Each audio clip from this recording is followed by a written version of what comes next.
Qu'est-ce que je peux vous dire à part que c'est ok, au moins aussi bon que l'original. Y'a rien à redire, y'a rien de mauvais. Ils refont un chef plan par plan, c'est normal. C'est ok, c'est ok. I'm back.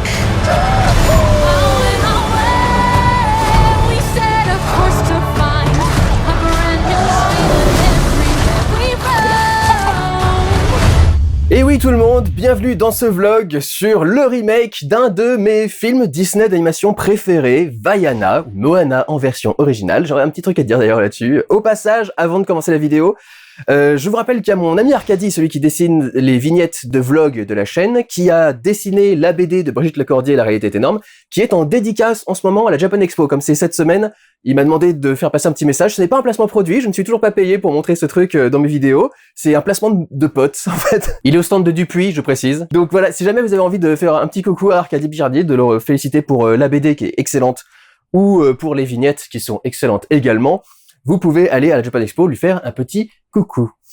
C'est donc probablement le dernier film d'animation Disney Studios, même pas Pixar, mais Disney Studios que j'ai apprécié, Vaiana. Je considère que c'est un chef-d'œuvre. Je l'ai revu hier soir pour pouvoir me remettre un peu le film en tête avant d'aller voir du coup ce remake live action, qui est un peu mal parti parce qu'il a été beaucoup décrié, notamment pour le fait qu'il y ait une surdose d'effets spéciaux dans le film, parce que quasiment tout a été refait en effets spéciaux, et du coup tu dis pourquoi passer d'un truc entièrement fait en animation, en image de synthèse, pour repasser un film entièrement fait en animation, en image de synthèse, si ce n'est qu'il y a quelques acteurs en image réelle, du coup, qui sont au milieu du truc.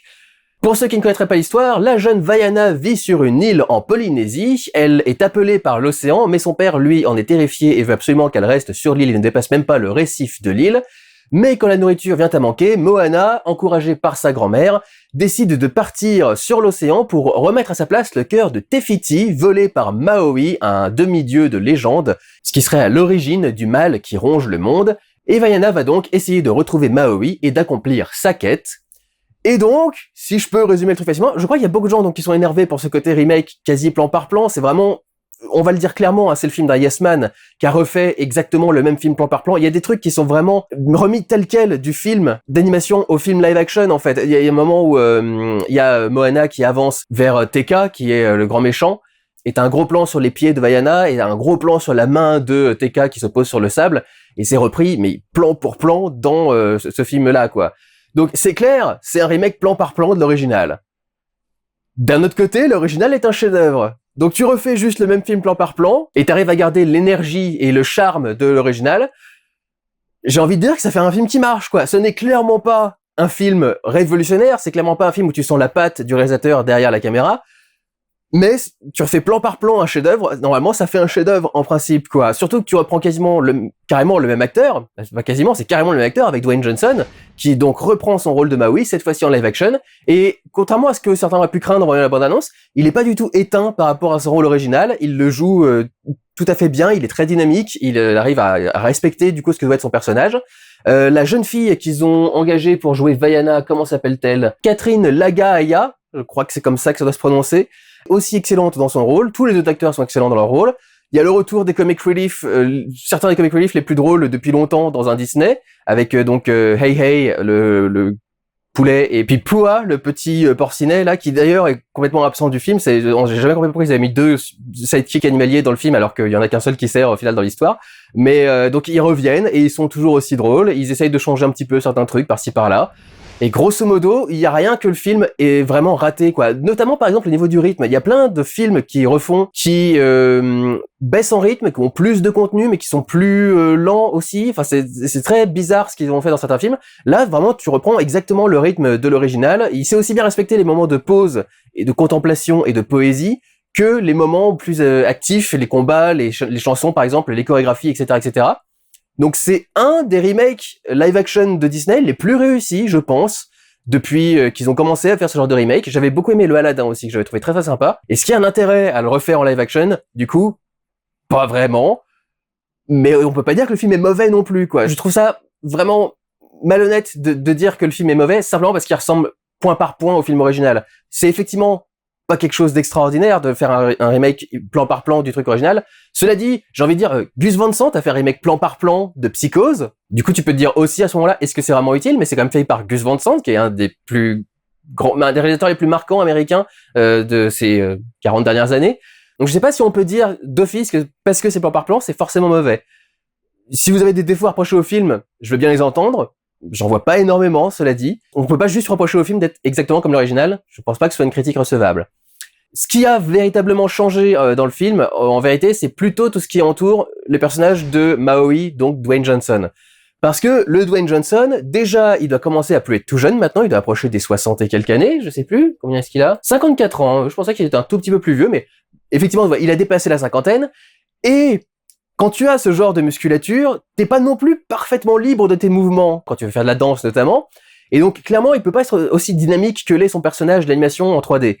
Ce qui fait que, notamment dans sa chanson You're Welcome, dont je vous ai fait une petite reprise au début de la vidéo, ils ont refait quasi toute la scène et toute la chorégraphie parce que Dwayne Johnson peut pas faire des pirouettes et tourner sur lui, et je sais même pas s'il a vraiment envie de le faire, je sais pas si c'est pas le genre de mec qui considérait que ça a un peu sa virilité de danser comme ça ou un truc dans ce genre là, je sais pas, hein, j'en sais rien du tout, mais ça pourrait être un peu le délire vu le côté muscu, mascu et tout le bordel. Et donc cette scène-là en particulier est hautement refaite, ils font faire, en fait, comme il est moins dynamique dans ses mouvements, ils le font être plus dynamique dans ce qu'il fait, par exemple. C'est-à-dire qu'il va se mettre à prendre la pagaie pour en faire un micro, par exemple, et pour chanter au bout du micro.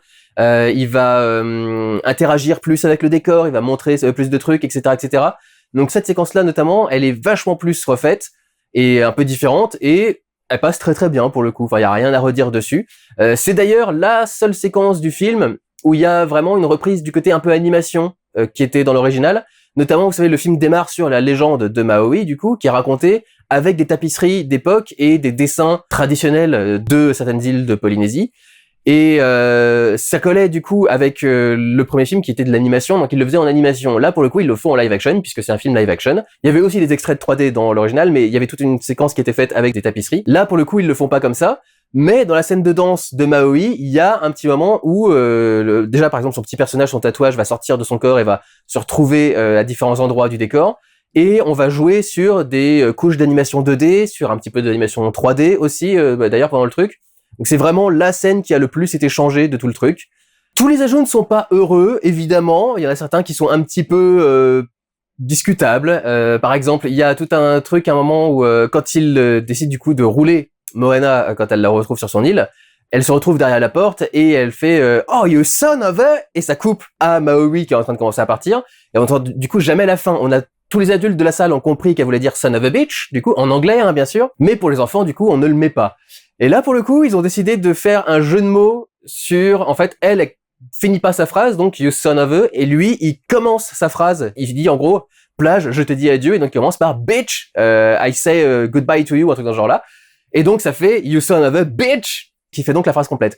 Je sais pas si c'était forcément utile de le mettre. Pareil, juste après t'as Hey Hey, donc qui est sur le bateau, et il commence à picorer parce qu'il lui met des graines pour l'engraisser pour le bouffer ensuite, et il tape à côté. Et dans le film d'animation original, il y a pas besoin de dialogue, t'as juste un regard de Maui sur le poulet, et tu vois son doigt qui arrive, qui décale la tête sur le côté, et il se met à bouffer.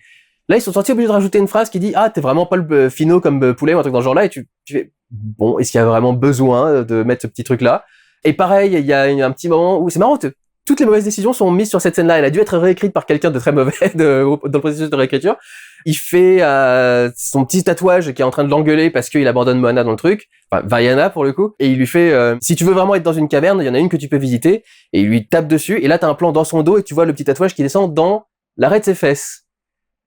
Donc la caverne, c'est son trou du cul, en fait, en gros. Et tu fais, oh, c'est bas, c'est petit pour un film qui est aussi cool et aussi sympa et aussi intéressant en dehors de ça. Faire une petite blague comme ça, je trouve ça pas terrible.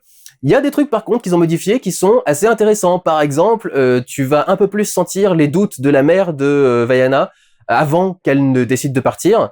Dans l'animé, ça change un peu du tout au tout. Dans une scène, il se passe quelque chose et puis Vaiana essaye de partir, sa mère la surprend et elle l'aide à fermer son sac, elle fait c'est bon, vas-y quoi. Et t'as l'impression qu'elle a changé d'avis d'un seul coup à ce moment-là, après la mort de la grand-mère. Et là pour le coup, il y a des scènes de musique juste avant où tu vois que quand Vaiana chante le truc où elle dit je vais rester à cet endroit pour faire ma vie, tu vois que son visage est un petit peu déconfit, tu vois qu'elle se dit ah merde, elle commence à vraiment changer, elle commence à accepter l'idée de son père de rester sur place, etc. Donc je trouvais que c'était un truc qui passait un petit peu mieux. Pareil, ils ont amorcé un peu plus tôt la chute de santé de la grand-mère, qui commence quelques scènes avant à avoir des difficultés à respirer, à tousser un petit peu, etc., etc. Donc il y a quelques petites modifications à ce moment-là qui sont pertinentes, à mon sens. Il y a une jolie transition aussi qui est appliquée quand on passe de Vaiana enfant à Vaiana adolescente, qui va donc être l'héroïne du film. Il y a une façon de faire la transition, je vais pas vous la dire pour pas vous la gâcher non plus, mais il y a une façon de faire la transition que j'ai trouvé plutôt intéressante et bien intégrée au montage. Tu vois aussi un petit peu plus à quel point le fait de rester dans le village et être la chef du village la travaille. Il y a des scènes qui sont faites pour parler un petit peu plus de ça aussi. Un petit truc aussi qui est notable, c'est dans l'original, je crois pas qu'on dise que le petit bébé tortue qu'elle essaye de protéger là au début est une femelle. Il me semble que c'était un mâle dans l'original. Là, on dit que c'est une femelle et quand son père l'amène sur le truc la pierre des chefs là avec la montagne, il précise qu'il y a déjà eu des cheftaines du village, ce qui était compréhensible dans l'original parce que tu vois qu'il y a absolument aucune question sur le fait que Vaiana va être la chef du village, c'est jamais remis en question, c'est jamais dis donc ça va pas être une fille qui va être la chef, pas du tout. Donc tu comprends que ça doit être inclus dans leur culture, mais c'était pas vraiment dit très clairement, et lui-même dit c'était ma pierre et puis la pierre de mon père avant moi et son père avant lui, etc. Là il rajoute et sa mère avant lui par exemple, un truc dans ce genre-là, et tu comprends donc que c'est un peu plus intégré de base dans leur culture.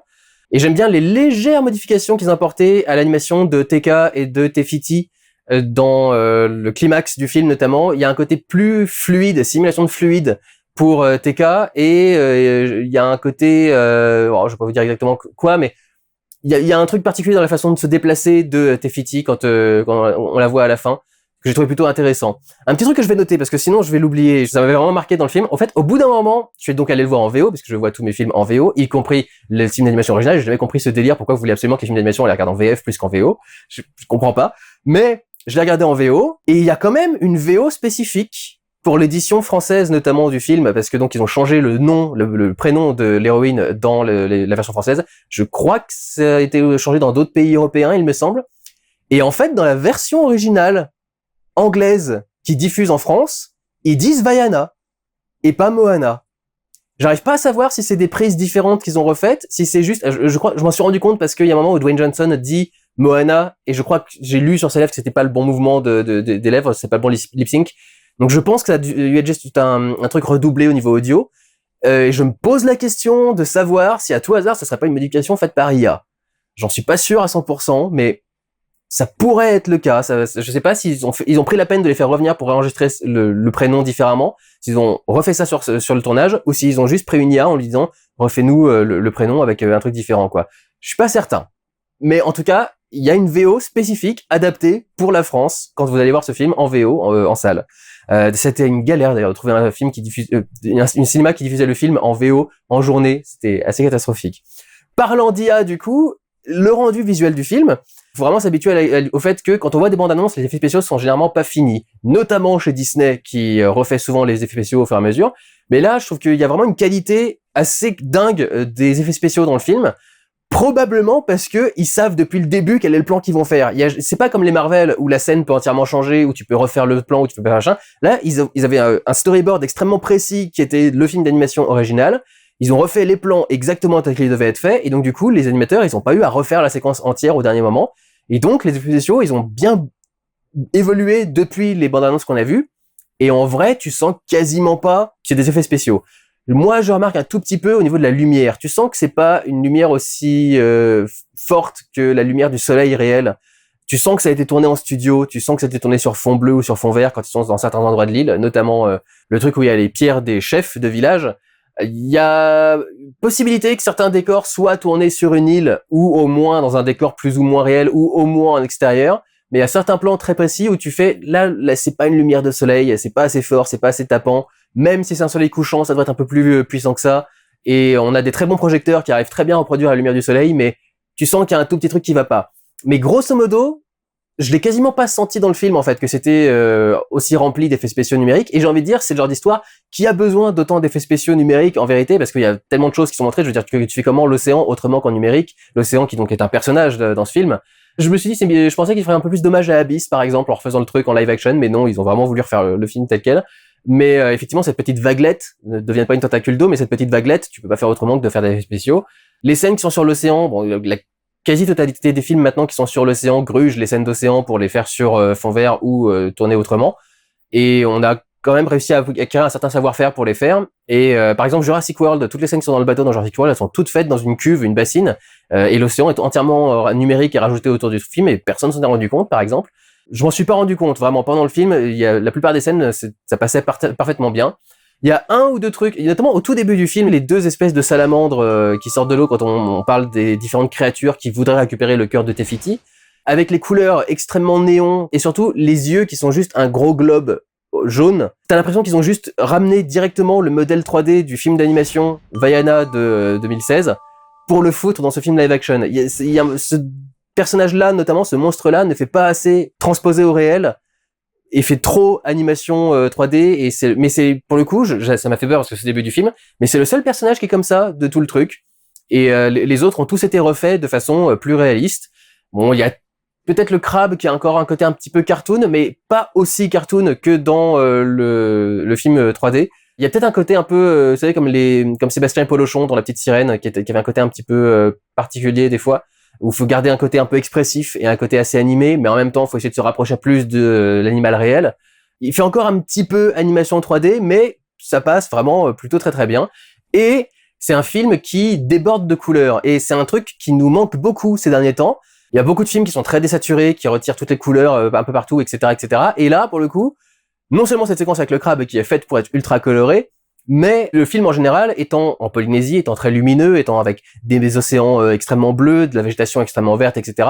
Il y a beaucoup de couleurs, c'est assez pétant, du coup c'est assez agréable à l'œil quand même à regarder. Et je vous dis, moi en tout cas, j'ai pas senti le côté effets spéciaux constant dans le film. Quelques petites remarques en vrac pour finir, c'est beaucoup plus drôle de faire toutes les blagues sur les cheveux de Maui en ayant Dwayne Johnson directement à l'écran, étant donné qu'il est chauve de base, et donc faire tout un tas de blagues sur le fait qu'il a des cheveux magnifiques. Je trouvais que c'est encore plus drôle quand tu l'as directement à l'écran. Il y a une toute petite séquence qu'ils ont rajoutée à un moment du film qui je trouve complètement inutile. C'est en plein milieu de son voyage, en fait, à Vaiana. T'as une séquence de genre 30 secondes où tu vois que la Terre continue à pourrir sur son île. Pour te rappeler quelque part pourquoi est-ce qu'elle est en mission depuis tout ce temps et pourquoi est-ce qu'elle est partie faire son truc. Honnêtement, c'est pas utile. Enfin, le film original n'en avait pas besoin, donc celui-ci devrait pas en avoir besoin non plus. Et un petit truc qu'ils ont changé que je trouve assez rigolo, parce que quand je l'ai revu, le film d'animation original, je me suis fait la réflexion. Quand elle essaye de passer le récif pour la première fois, elle se fait renverser par une vague, et à un moment, sous l'eau, elle se fait coincer le pied dans du corail. Et elle est sur le point de se noyer, et pour se sortir de la situation, elle récupère un caillou, et elle tape sur le corail, elle casse le corail, pour pouvoir libérer son pied et partir, en fait. Et quand j'ai vu le film, je me suis dit, ah tiens, c'est marrant, parce que on sait il y a beaucoup de problèmes par rapport aux récifs de coraux un peu partout dans le monde, et je trouvais ça osé de leur part du coup de montrer quelqu'un littéralement en train de casser un corail pour se casser. Après, les coraux justement repoussent extrêmement bien une fois qu'ils ont été cassés. En fait, c'est même une méthode pour replanter, on va dire, les coraux là où ils sont morts. C'est de séparer certains coraux en petits morceaux, de coller les morceaux quelque part. En fait, chaque morceau va grandir. C'est un peu comme les étoiles de mer en fait, ça se reconstitue à partir de petits morceaux. Donc c'est pas si grave que ça, mais je me suis dit, effectivement, par rapport à tous les problèmes qu'il y a autour des récifs de coraux dans le monde, ça me paraissait bizarre qu'ils le fassent. Et ils l'ont modifié dans le film, ce qui m'a pas surpris du tout, après avoir revu l'original, où en fait, cette fois-ci, elle se prend les pieds dans les cordes de son bateau, et c'est ça qui la retient. Tu vois qu'ils ont modifié certains petits trucs aussi à ce niveau-là pour être un peu plus écolo dans leur message. Et puis bien sûr, ils ont gardé le message d'origine du film, qui est de trouver sa voie dans l'endroit où on vit, en fait, et de voire même voyager pour trouver qui on est, etc., etc. Vraiment, le film a quasi pas changé. Je vois pas de raison de s'énerver particulière contre le film. C'est vraiment, on reprend un bon texte avec quasiment les mêmes acteurs, à part l'actrice qui joue Moana qui a changé, mais sinon Dwayne Johnson revient. Et on leur fait rejouer presque les mêmes trucs avec un aussi bon rythme, autant de charme que l'original. Honnêtement, c'est pas le remake de Disney sur lequel j'ai plus envie de gueuler. Oui, bien sûr, j'aurais préféré qu'on ait un réalisateur qui essaye de poser sa patte et d'en faire un truc un peu différent. D'un autre côté, généralement, à chaque fois qu'il change un truc, c'est pour le pire dans les trucs de Disney. Donc, honnêtement, en tant qu'à faire, autant qu'il refasse l'original tel quel. Et au final, c'est ce qui donne le meilleur résultat, quoi. Le film est quand même sorti il y a 10 ans. Je m'en étais pas rendu compte jusque-là, mais il est sorti en 2016. C'était il y a 10 ans. Donc, ça fait quand même un petit moment qu'il est sorti, quoi. C'est, bon, ça fait pas 20 ans comme quand ils ont fait les remakes de La Belle et la Bête, par exemple, mais il y a un petit moment qui est passé. Donc, c'est pas si récent que ça non plus. Réponse aussi, du coup, ça doit être sorti un petit peu avant, 2012 et quelques, un truc dans ce genre-là. Parce que c'est le prochain remake live action du coup qu'ils vont faire. Donc effectivement ils sont plus modernes ces films-là, mais ça commence aussi un petit peu à dater, donc pourquoi pas faire un remake pour le public un peu plus moderne et les enfants plus jeunes. C'est vrai qu'a priori, les enfants les plus jeunes, ils l'auront quand même vu. Vaiana, c'est un des films qui marche le mieux sur Disney+, c'est un des films qui est constamment au top de leur visionnage. Avec Encanto aussi, par exemple, qui a aussi des paroles écrites par Lin-Manuel Miranda. Le réalisateur d'ailleurs du film est le metteur en scène, ou celui qui avait fait la captation vidéo de Hamilton, qui était la comédie musicale qui a lancé la carrière de Lin-Manuel Miranda. Donc tu dis, c'est peut-être pour ça qu'ils ont foutu le mec sur le job. Donc ouais, l'utilité de l'existence du film, je saurais pas vous répondre. Cela dit, je trouve vraiment que c'est pas un mauvais film au final. C'est effectivement exactement l'original refait tel quel, mais comme l'original est génial, ça en fait un bon film aussi, quoi. Et j'ai passé un aussi bon moment devant ce film-là que devant l'original que j'ai revu hier, donc bon. Voilà, en ce qui me concerne, j'ai vraiment pas spécialement à gueuler sur ce remake-là en particulier. Prenez soin de vous, allez voir des films. Ciao!